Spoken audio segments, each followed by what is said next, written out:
Bonjour à vous, merci d'être venus aussi nombreux. Je voudrais commencer par remercier les organisateurs de l'honneur de présenter, comme on connaît, les illustres personnes qui ont présenté ici avant. Aujourd'hui, je vais essayer de vous parler dans le titre, c'est l'humain et les mathématiques, la vie des mathématiques.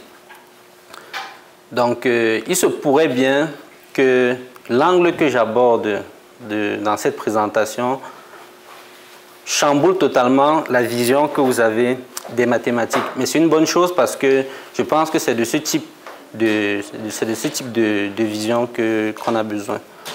Donc, ça fait déjà plusieurs années que je m'intéresse à la question de comment est-ce que les mathématiques ont traversé les civilisations. Et plus je m'intéresse à cette question, plus il paraît clair pour moi que l'évolution des mathématiques conditionne l'évolution des civilisations. Et qu'en retour, c'est-à-dire quoi? C'est-à-dire que les mathématiques qui vont dominer une époque sont toujours taillées sur mesure pour résoudre les problèmes de l'époque en question. Et en retour, les systèmes sociaux dominants guident le type de mathématiques qui vont être populaires. Donc en fait, c'est une équivalence.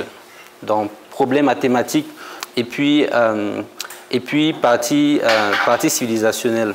Donc, quand on fait cette remarque-ci, combinée au fait que, ça c'est un très célèbre philosophe, Paul Valéry, qui avait fait la remarque que les civilisations sont mortelles. Donc il dit, nous autres civilisations, nous savons maintenant que nous sommes mortels. Les civilisations naissent et puis meurent. Et puis au moment où les civilisations sont en train de mourir, elles ne sont pas au courant. Et rien ne nous dit aujourd'hui même, c'est-à-dire à l'heure où on est en train de parler, que nous ne sommes pas au cœur d'une civilisation qui est elle-même déjà décadente. Donc l'idée aujourd'hui, un peu dans toute cette réflexion-ci, ce sera de regarder un petit peu, nous on veut le voir sous l'angle mathématique, donc essayer de regarder un petit peu sous l'angle mathématique les éléments qui ont apparu, qui correspondaient aux civilisations, qui correspondent à leurs problématiques de l'époque. Donc, les solutions qui ont été trouvées, les types de solutions qui sont trouvées, pas les solutions en elles-mêmes parce que ce n'est pas intéressant, les types de solutions qui sont trouvées, et puis regarder ça avec notre œil aujourd'hui. Parce qu'aujourd'hui, j'avais catalogué 4 risques. Donc, la différence avec les civilisations mortelles de Paul Valéry, c'est que ce n'est pas impossible qu'aujourd'hui, à la différence des autres époques, donc, ce ne soit pas juste des risques pour des civilisations, mais des risques pour Sapiens en lui-même. Et les 4 grands risques que j'avais catalogués, on peut élucubrer, est-ce que c'est la totalité? Donc, pour moi, en fait, c'est vraiment les risques principaux. Ça va être dans les questions diéétiques, ça c'est la Champions League. Donc, il y a aussi des questions d'écologie, ça c'est vraiment très structurant. Il y a tout ce qui va être mutation artificielle et puis les risques nucléaires. Donc pour moi, c'est les 4 plus gros risques pour l'espèce en elle-même. Donc on va passer dessus. Donc, la présentation aura en gros 3 parties. Donc dans la première partie, je vais faire un survol un petit peu rapide de différentes périodes avec leurs différents contextes, avec aussi parfois le rôle des mathématiques. Mais dans la partie 2, je vais entrer un peu plus en détail sur certaines civilisations particulières pour voir déjà premièrement pourquoi ils ont besoin d'inventer tel ou tel outil qu'on utilise aujourd'hui même. On ne sait pas forcément pourquoi. Et comment en fait l'invention de ces outils-là conduit à d'autres types de révolutions après. Donc pour montrer à chaque fois ce double sens-là. Donc on va débuter avec la première partie qui est une sorte de carte dynamique des civilisations. Donc, je profite pour remercier, elle n'a pas pu être là aujourd'hui, Gaëlle Patricia, parce que c'est elle qui m'a aidé à faire cette carte dynamique.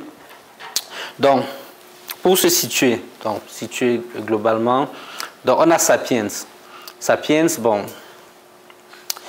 il y a beaucoup de recherches toujours qui sont faites là-dessus, mais Sapiens, vraisemblablement, les premiers fossiles retrouvés étaient ici, là, au Maroc, proche de la côte, à peu près moins 300 000.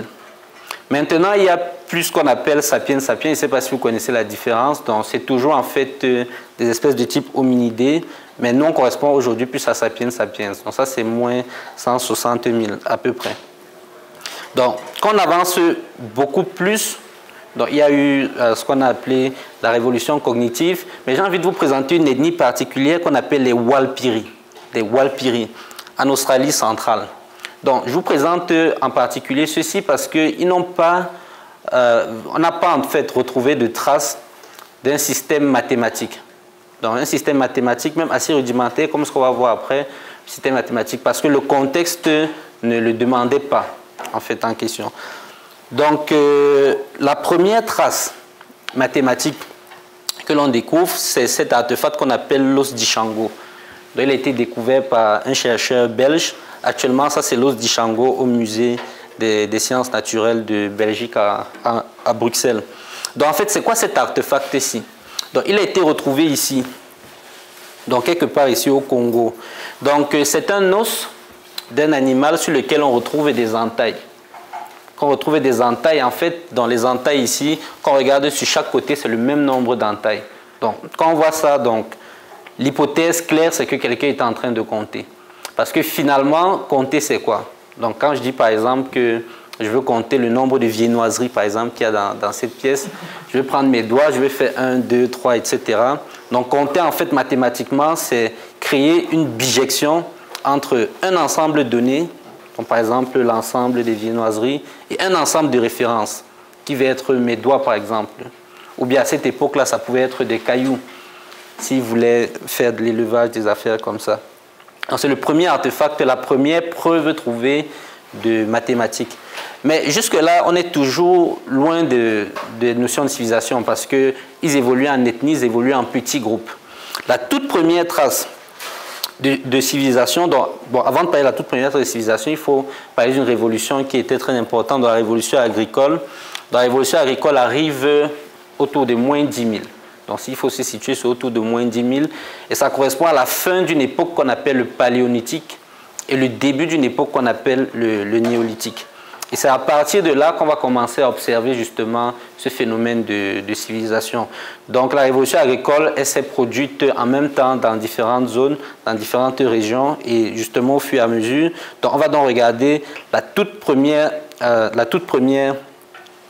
civilisation. Donc là, on a fait une remise à l'échelle, que ce soit plus visible. Dans moins 5000, la civilisation de Sumer, les Sumériens, on dit aussi Samara. Dans la femme samaritaine, pour ceux qui ont la référence, c'est en référence à cette zone. Dans Samara, c'est ici au Moyen-Orient, moins que 5000. C'est à ce jour la première civilisation connue. Civilisation au sens qui fonctionne en grands groupes, il fonctionne de manière organisée, il y a un système d'impôts centralisé, etc. Et c'est en fait justement cette question-là, dans la question de redistribuer les richesses, par exemple, qui a conduit donc à ces systèmes de notation, mais on va en reparler encore plus simplement. Pour l'instant, c'est juste, donc je présente juste les grosses périodes. Donc, moins 5000, on va avoir Sumer. Moins 4000, on a la civilisation des Mohenjo-Daro, donc ici en Inde. Moins 3500, on va avoir la civilisation Xia en Chine ici, près de la rivière Jaune. Moins 3000, on va avoir ce qu'on appelle la civilisation égyptienne, dont l'Égypte antique, mais que les Égyptiens même appelaient Kama, Kemet, qui se traduit par la terre noire. Donc ensuite, en moins 2500, on ne va pas vraiment en parler, mais comme on a en Amérique, il faut mentionner la civilisation des Olmecs, donc ici en Amérique centrale. Puis en moins 800, on va avoir ce qu'on appelle les Étrusques. Les Étrusques, la civilisation étrusque, c'est-à-dire les Romains. Puis en moins 1600, donc ça c'est des époques, évidemment ces époques se chevauchent. Hein. C'est-à-dire vous pouvez bien imaginer que la civilisation romaine a rencontré la civilisation Kama, qui a rencontré aussi la civilisation grecque. Donc la civilisation grecque c'est moins 600. Puis on a, bon là je l'ai mentionné ici, la civilisation Maya. Mais la civilisation Maya en réalité, donc vous voyez ici elle se superpose à la civilisation Olmec. Et entre les deux il y a eu ce qu'on a appelé les Aztèques. Donc c'est un petit peu une sorte de continuité.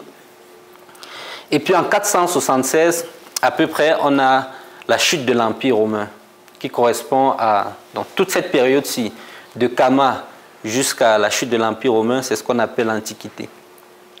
Donc à chacune de ces époques correspondent des mathématiques qui correspondent à leur ontologie et vice-versa. C'est-à-dire que donc, les mathématiques elles-mêmes vont apporter des nouvelles manières de voir le monde. Ok, maintenant si on avance un peu plus, donc on a terminé avec l'Antiquité, on débute avec le Moyen-Âge, donc on va avoir les nombres habituels qu'on connaît aujourd'hui, dans ce qu'on appelle les nombres arabes qui proviennent d'Inde. Et la révolution au niveau des nombres arabes, ça va être l'introduction un petit peu plus tard du zéro. Zéro, dans zéro parce que c'est un nombre... Donc, le pouvoir de zéro, c'est surtout lorsqu'il va être combiné avec d'autres nombres. Donc, si vous prenez 2, vous mettez 0 derrière, vous pouvez noter 20. De cette manière-là, vous pouvez noter des très grands chiffres. Si vous prenez les chiffres romains, par exemple, si vous essayez d'écrire 1 milliard en chiffres romains, ça peut vous prendre même 8 minutes. Alors que si vous voulez écrire 1 milliard en termes de chiffres arabes, alors il vous faut, allez quoi, 6 secondes, faites la course, 7 secondes, oui, mais c'est rapide, donc c'est 1 avec le nombre de zéros derrière qu'il faut pour le faire. Et ces nombres-ci, donc plus tard je ne vais pas parler de ce que l'Inde a apporté, parce qu'il y a tellement, donc on est obligé de faire quelque chose. Donc je vais juste dire rapidement qu'ici, dans l'introduction, le besoin de nombres grands correspondait à la spiritualité indienne. Donc l'idée de chercher le plus grand, le plus gros, le nirvana.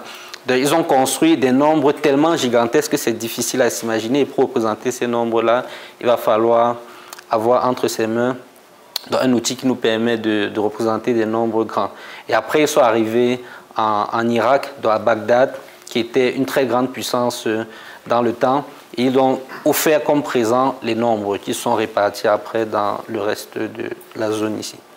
Donc ça, c'est pour le début du Moyen-Âge. Ensuite, beaucoup plus tard, on va avoir une période très importante aussi, mais qui est souvent un petit peu moins documentée, qu'on appelle la Renaissance. La Renaissance, donc, entre le XIVe et le XVIIe siècle, ça correspond au retour au texte des Grecs.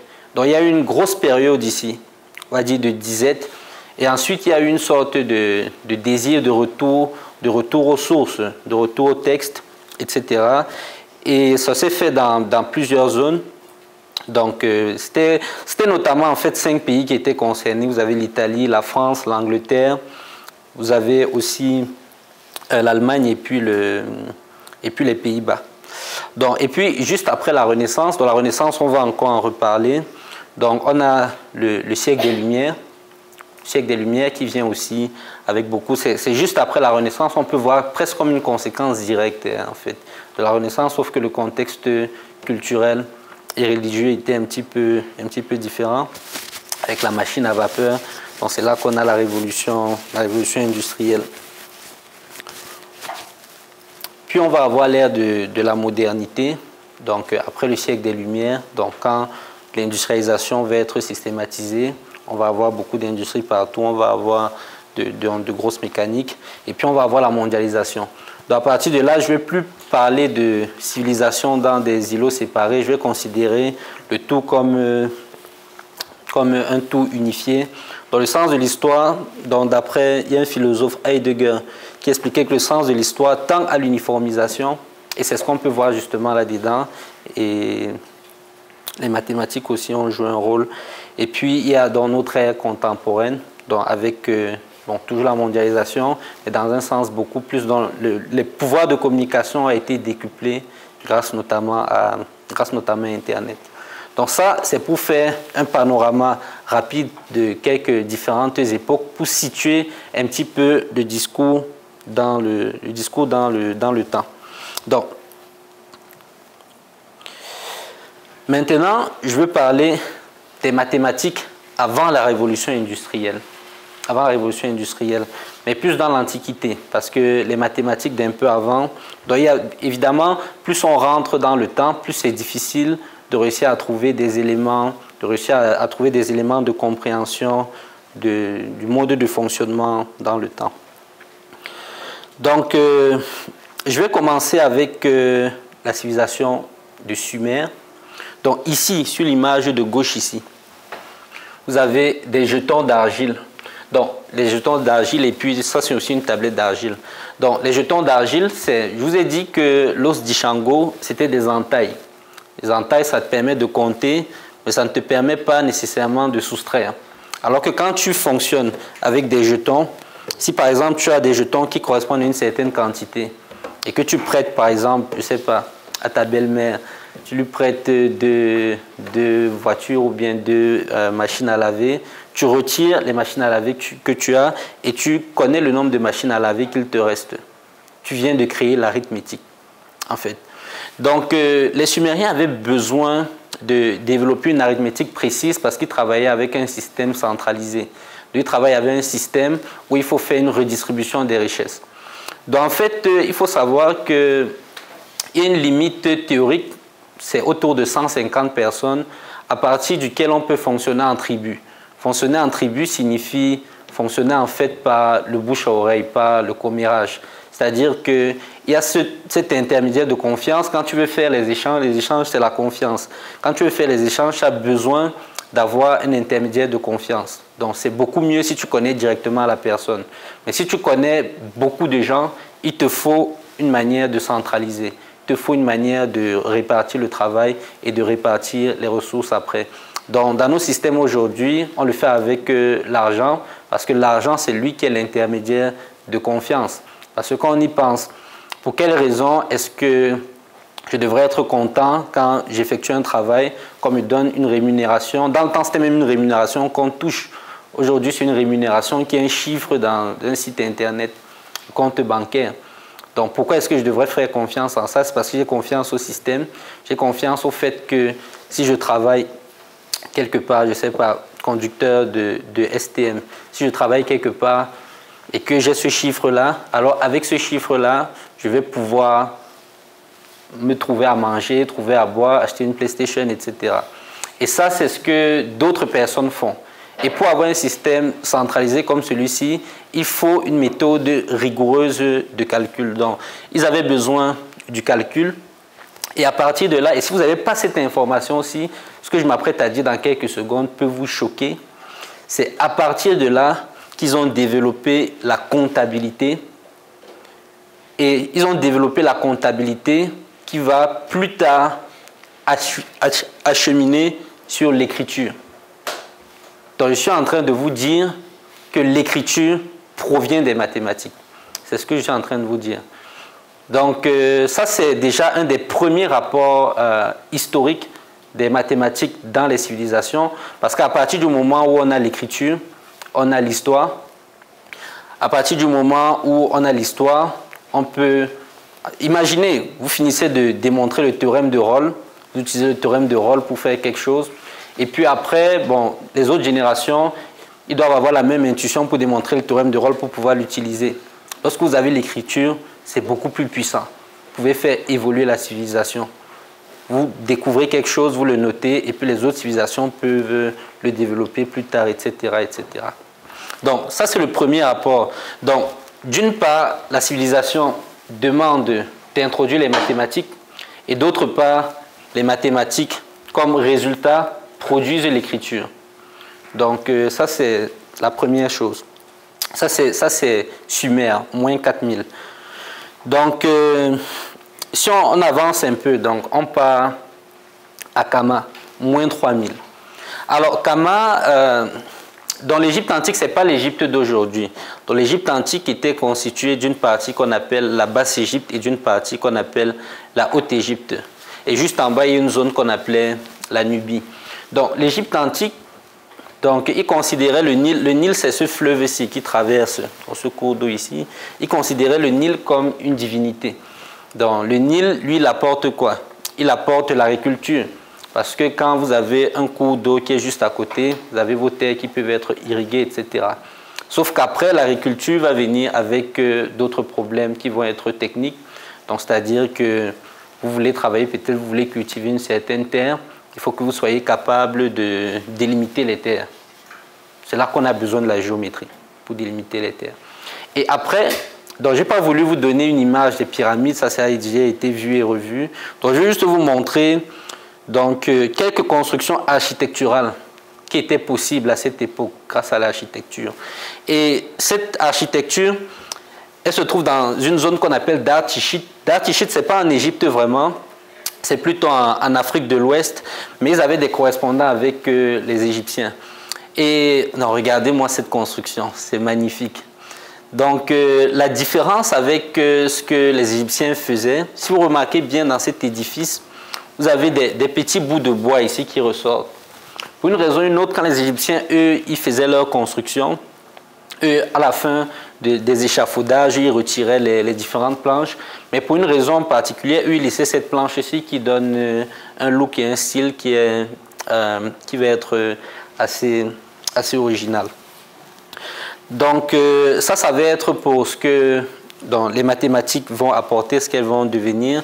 Et après, donc, là, si on regarde l'astronomie, donc déjà en Égypte antique, il y avait dans ces concepts d'astronomie, il y a une notion, une conception du temps qui va être différente de la conception que nous avons aujourd'hui. Donc, nous, on a une conception qui va être plus linéaire. Ils ont une conception qui était beaucoup cyclique, parce qu'ils regardaient des cycles de beaucoup d'affaires, les cycles du Nil, etc., etc. Et ça, directement, donc ça provient aussi de leur spiritualité et des liens qu'il va y avoir avec les mathématiques. Donc, bon, là, c'était pour...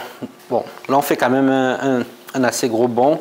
On quitte de Kemet, on arrive à la Renaissance. Donc, la Renaissance, comme je vous ai dit, c'est le retour au texte des Grecs. Donc, pendant la Renaissance, donc, il va y avoir, donc, quand on parle de cosmogonie, cosmos, c'est la manière dont on perçoit l'univers.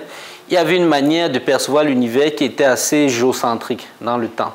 Donc, aussi à cause de considérations religieuses dans le temps. Donc, une des grosses révolutions donc, au niveau du système de pensée, c'était donc ce qu'on appelle la révolution copernicienne, donc l'idée que c'est plutôt le Soleil donc, qui est entre guillemets au centre, parce que donc, quand on dit au centre, on a toujours une relativité, tu tournes toujours par rapport à un autre objet, etc. C'est centre par rapport au système solaire, justement. C'est-à-dire que quand on regarde les différentes trajectoires, donc on constate qu'il y a une certaine... Bon, c'est plus elliptique, c'est pas vraiment circulaire, mais comme si le Soleil est un centre névralgique de cette affaire-là. Donc, il y a une nouvelle manière de voir le monde. Et puis, juste après ça, qu'est-ce qu'on obtient? Donc, on obtient juste après la Renaissance, vraiment à la limite avec les Lumières. Donc, on va obtenir Newton et puis Spinoza. Donc, ça, c'est assez provocateur quand même comme image. Parce que Newton, donc, autour de 1700, en fait, Spinoza, c'était un peu avant.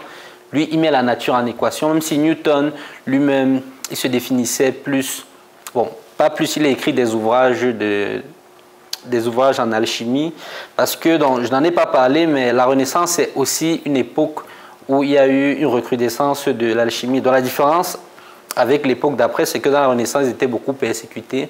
Par exemple, il y a un très grand, je ne sais pas si on va dire scientifique aujourd'hui, mais alchimiste, André Vézal, à qui on doit les révolutions sur la biologie. Dans les révolutions, donc déjà dans le temps, vous imaginez, il avait fait une dissection du cerveau humain. Il y avait une très grande thématique polémique à cette époque sur est-ce que le cerveau d'un être humain correspondrait au cerveau du grand singe, par exemple, qui semble être génétiquement proche. Lui, il a fait une dissection, il a trouvé 200 différences.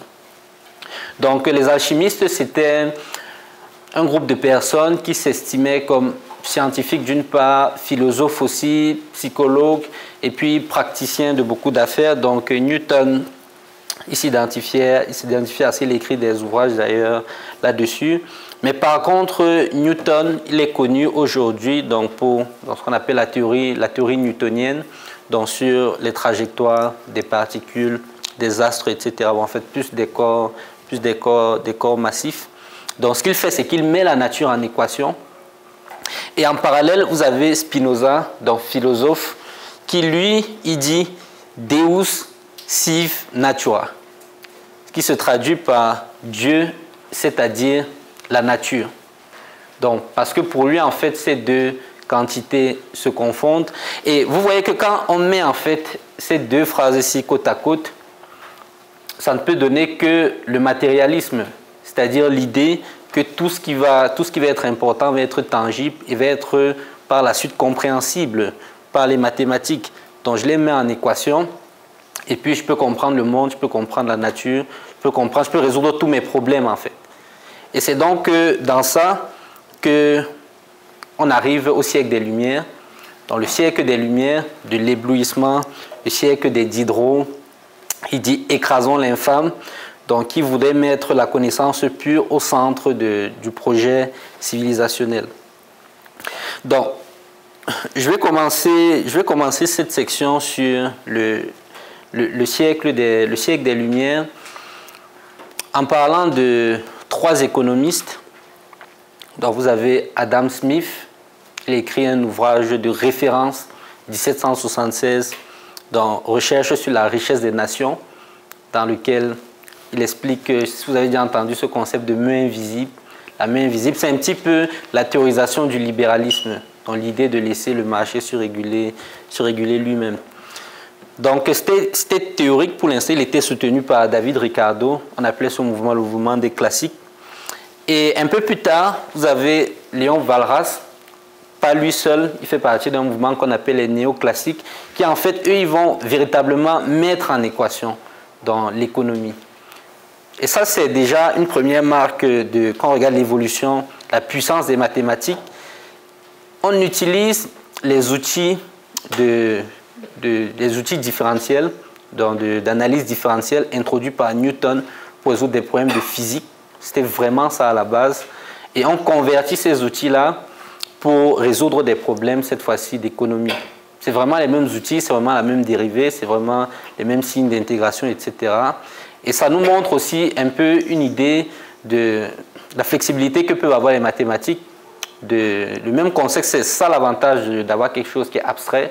Quand on travaille avec un concept abstrait, il va pouvoir s'incarner dans différentes considérations qui, à la base, n'ont rien à voir. Donc, début des siècles des Lumières, vous avez plusieurs disciplines. Déjà, pour être pris au sérieux, il faut faire des mathématiques. Même aujourd'hui, donc, dans la plupart des journaux, des sciences sociales, etc., si tu ne mets pas un peu de mathématiques là-dedans, tu ne peux pas être crédible. Donc, on va commencer à avoir des mathématiques qu'on met un petit peu partout.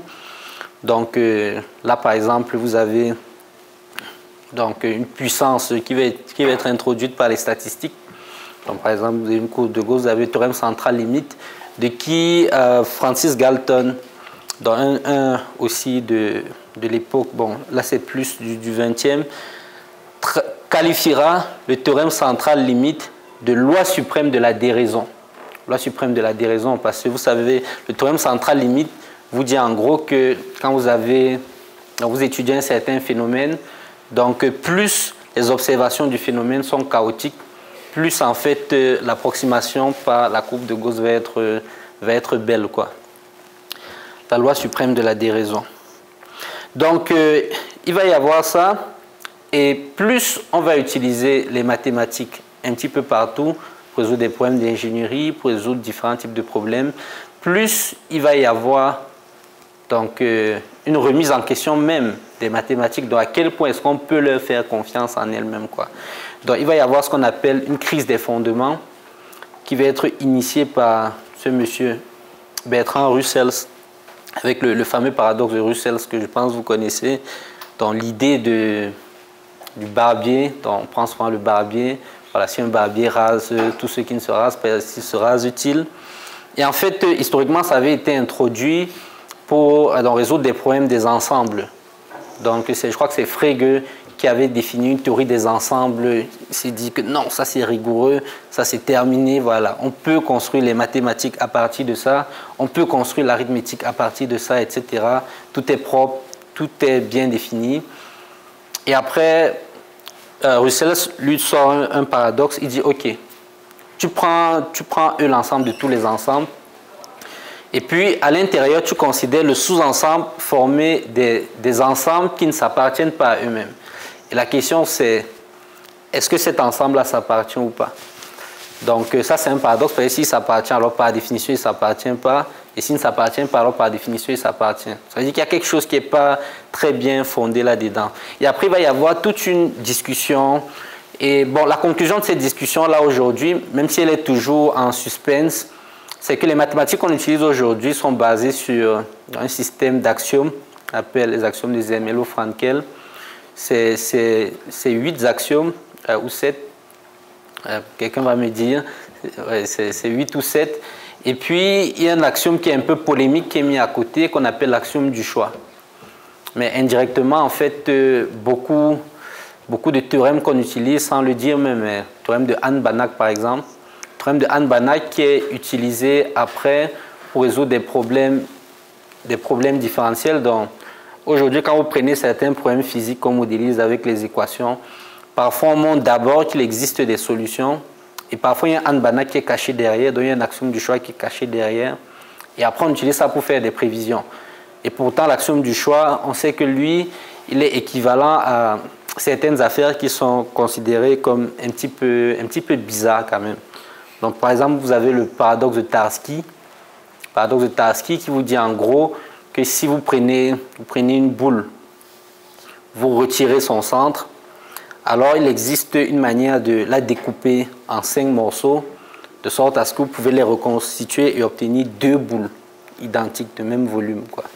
Donc ça, il y a un axiome du choix qui va être caché un petit peu derrière ça. Donc c'est pour ça que certains mathématiciens ont un petit peu peur d'utiliser l'axiome du choix dans les différentes affaires. Mais donc aujourd'hui, dans la base sur laquelle on travaille, c'est ce système-là de Zermelo-Frankel. Maintenant, une question se pose. Est-ce que, et ça c'est la question que David Hilbert a posée, bon il ne l'a pas posée comme ça, mais dans ses 23 problèmes, il l'a posé. Donc on peut définir, à partir des axiomes de Zermelo-Frankel, on peut définir l'arithmétique. Parce qu'on doit définir l'arithmétique si on dit qu'on veut faire des maths. On peut définir l'arithmétique. Mais maintenant, est-ce que c'est un bon système d'axiomes? Dans quel sens est-ce que c'est un bon système d'axiomes? Est-ce que dans ce système d'axiomes, je peux démontrer tout ce qui peut être démontré? Donc tu me donnes une proposition. C'est pas, tu prends f une fonction continue sur 0, 1, telle que f de 0 égale à, je sais pas, f de 3600, est-ce que, etc. Tu me donnes une proposition. Et la question c'est, est-ce que je peux montrer que cette proposition est vraie ou fausse? Est-ce que je peux prouver cette proposition-ci par une suite de symboles? Ou bien est-ce que je peux trouver un contre-exemple? Ça c'est la question que David Hilbert pose. Et puis il lui demande de le faire parce que donc, c'est que les différents axiomes de Zermelo-Frankel, de toute façon, quand on va venir sur ce monsieur, on va aussi en parler, mais c'est ça la question en fait qui se pose. Et c'était le rêve de David Hilbert, mais ce rêve a été détruit par ce garçon souriant, et avec le sourire en plus. Donc, où il a montré, même si c'est vrai que les deux théorèmes d'incomplétude de Gödel, parfois, donc, ils sont tellement étranges que parfois ils sont réutilisés presque politiquement pour prouver tout et rien. Donc, il y a des gens qui disent d'après Gödel, Dieu existe, d'autres qui disent d'après Gödel, Dieu n'existe pas, etc., etc. Mais fondamentalement, donc, il y a deux théorèmes de Gödel, on appelle ça les théorèmes d'incomplétude de Gödel. Donc le premier théorème propose que si vous avez un système d'axiomes qui contient qui va contenir au moins l'arithmétique, qu'on appelle l'arithmétique de piano. Donc il y a certains axiomes de l'arithmétique que l'on utilise. Et d'ailleurs, lorsqu'on a envie de construire l'arithmétique à partir des axiomes de Zermelo-Frankel, on fait des constructions qui semblent un peu abstraites. On dit 0 c'est l'ensemble vide, 1 c'est le singleton 0, chaque entier n, c'est égal à n-1 union le singleton n-1. Et de cette manière, on définit l'opération de succession. Il ne faut pas que je m'éternise trop là-dessus. Donc, on définit l'opération de succession et puis on peut définir l'addition qui va avoir les propriétés de commutativité, etc., etc. Et à partir de ça, et des notions de relation d'équivalence, on définit les entiers rationnels, puis on définit les rationnels, puis on définit les réels, les complexes, etc., etc. Donc, le premier théorème de Gödel dit que si vous avez un système axiomatique qui est au moins de sorte à contenir l'arithmétique de Peano, alors il ne peut pas prouver lui-même sa propre consistance. Donc tu ne peux pas prouver qu'il est consistant lui-même. Consistant, ça veut dire en gros qu'il n'y a pas de proposition indécidable. Une proposition indécidable si, donc, soit elle est vraie, mais elle n'est pas prouvable dans le sens qu'il n'existe pas d'algorithme de chaîne de preuves qui permettent de le démontrer, soit elle est fausse mais prouvable. Mais ça, c'est encore un autre problème. Donc on cherche au moins à construire des systèmes qui ne sont pas faux mais prouvables.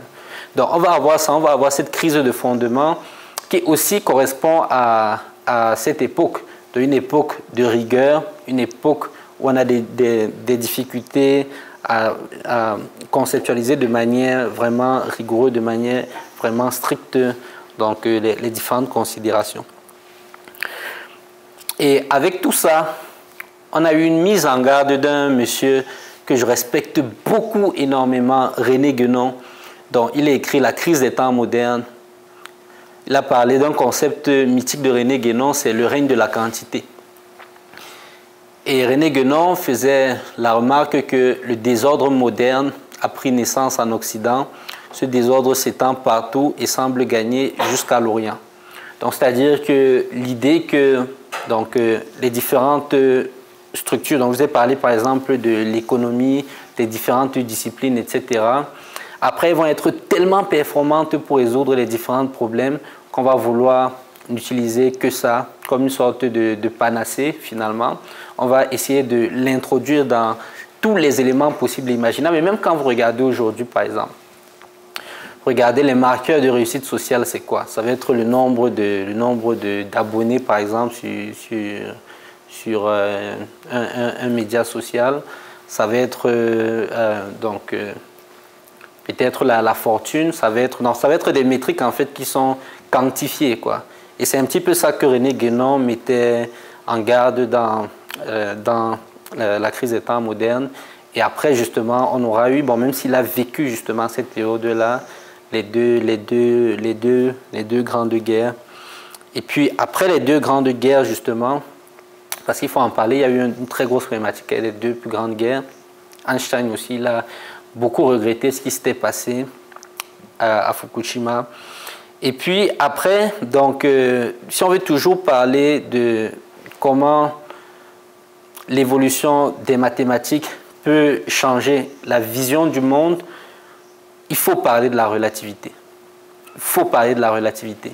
Parce que la relativité, c'est une rupture complète avec le schéma newtonien de la compréhension du monde. Parce que déjà dans la relativité restreinte, donc ce qu'on nous fait comprendre, c'est qu'on ne doit plus fonctionner avec un système de temps absolu. Quand on écrit les équations du mouvement de Newton, on a toujours x' de t égale, donc on écrit les choses en fonction d'un t qui va être universel.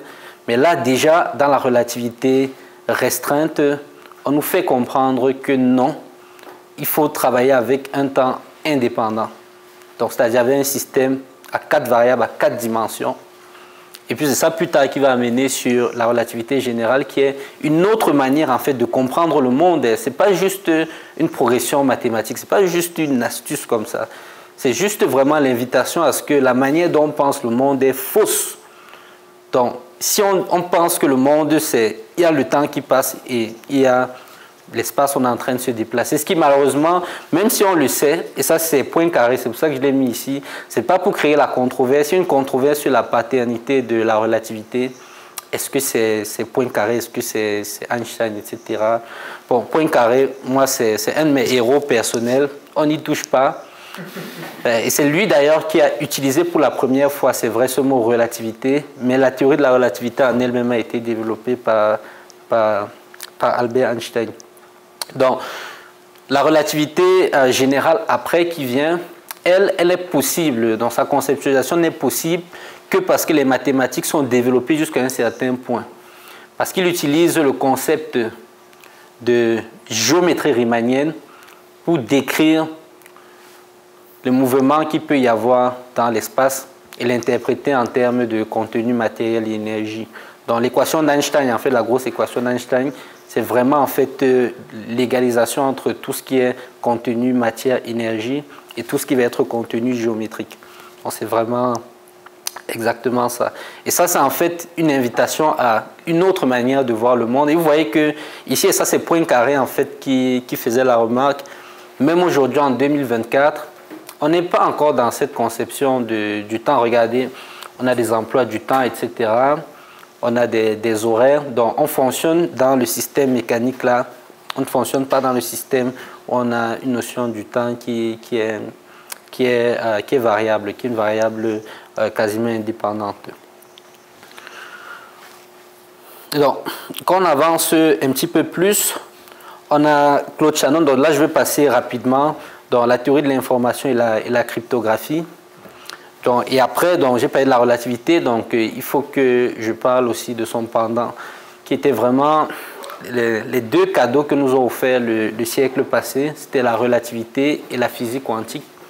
La physique quantique qui va apporter après les possibilités d'analyser les nanotransistors, donc qu'on a tous dans nos téléphones, dans nos ordinateurs, dans tous nos appareils en fait, qui permettent de travailler, de résoudre les problèmes de calcul qu'on peut rencontrer justement aujourd'hui. Donc ça va être ça. Là, il va être bientôt la fin. Donc, je vais juste terminer avec cette slide-ci.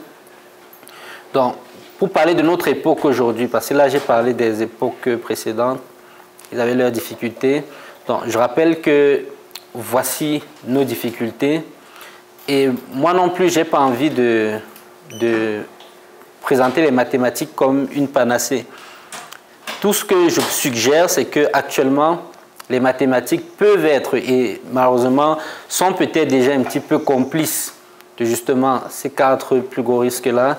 Et donc, la question de fin, qui évidemment n'est pas une question qu'on peut répondre comme ça rapidement, donc, qui va être étant donné ces quatre grands défis-là, dans le futur de l'espèce, quelle direction, nous en tant que mathématiciens justement, parce qu'on a vu justement l'importance que les mathématiques ont, donc quelle direction est-ce qu'il faut donner aux maths. Bon, c'est tout ce que je voulais partager.